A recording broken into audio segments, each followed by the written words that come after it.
مصائي هوتي نتزترف بارخي كيداني حلف زحالفه يخون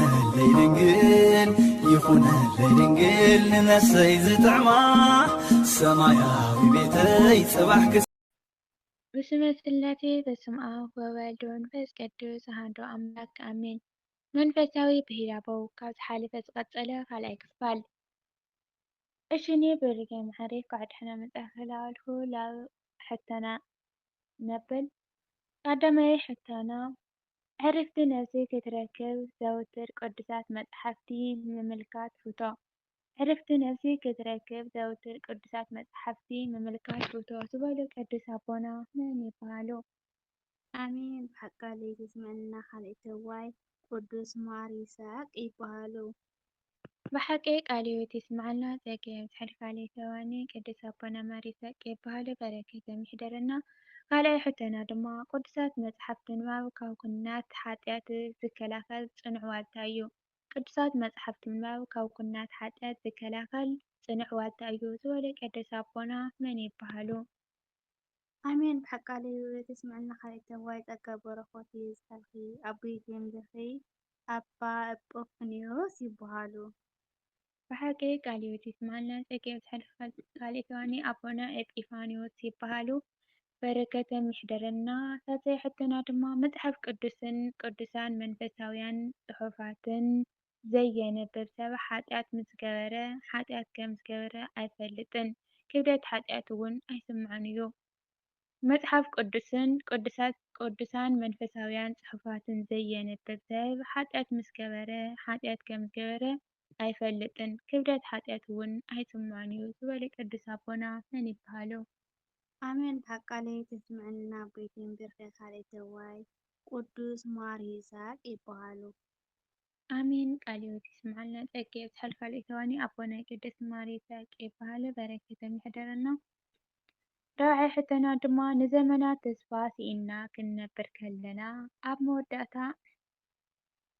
መወዳእታ ዘመን ጎይታና መድሓኒና ኢየሱስ ክርስቶስ ህይወትና መሊስልና፣ ስለዚ ክነመስግኖ ኢና።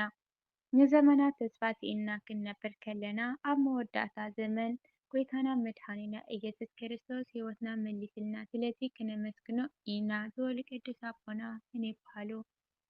አሜን። ብሓቃለይ ተስመዐና ጸጋ በረኸት ይስሐቅ ካልእ ተዋኒ አባ ሄርማን ይበሃሉ።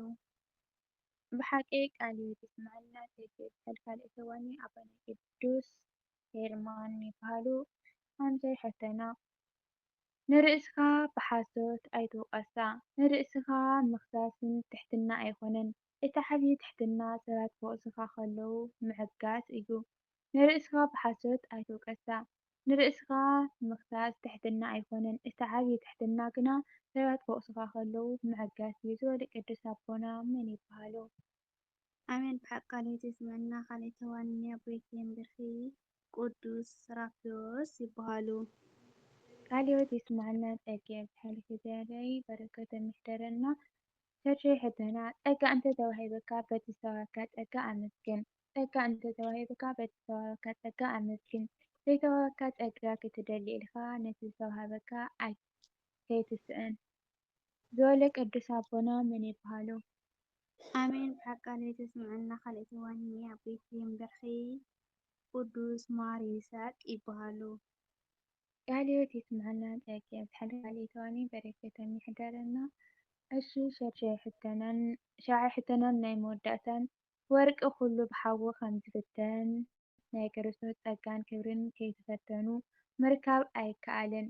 ናይ ዓለም ፈተናን እሳትን ቀልጢፉ ይሓልፍ፣ ሓጢአተኛታት ዝኣተውዎ ገሃነም እሳት ግና ንዘለኣለም እናነደደ ይነብር። ወርቂ ኩሉ ብሓዊ ከም ዝፍተን ናይ ክርስቶስ ጸጋን ክብርን ከይተፈተኑ ምርካብ ኣይከኣልን።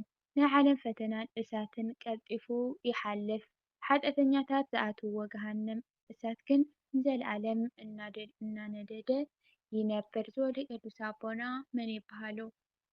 አሜን። ብሓቃለይ ተስመዐና ካልእ ተዋኒ ጸጋ በረኸት ይስሐቅ ቅዱስ ሚናስ ይበሃሉ። وحكي قاليوت يسمعنا تأكي بتحلف عليه تواني نيبونا قدس من الفرق تمحدرنا اكتبر أملاكنا دما بتسنين ونحن من قدني مرحنا لحد احنا دما بنسانا وكنقرب تأقوي هاونا قاليوت يسمعنا تأكي بتحلفي عليه تواني زور انتن بافتوكا ملاكي تأرملنا بنارنا تنحيت نزي مثل ዝተረፈ ክፋል ድማ ኣብ ቀጻሊ ሒዝናልኩም ዝሰኑ መጽእ ሰናይ እኒ ኣሕላልና ንሓድገኩም ትሰናይ ንዓኹም መጻኢ ህይወተይ ነቲ ዝተረፈ ባርኺ ኪዳነይ ሕልፊ ዝሓለፈ ይኹነለይ ድንግል ንነሰይ ዝጥዕማ ሰማያዊ ቤተይ ጽባሕ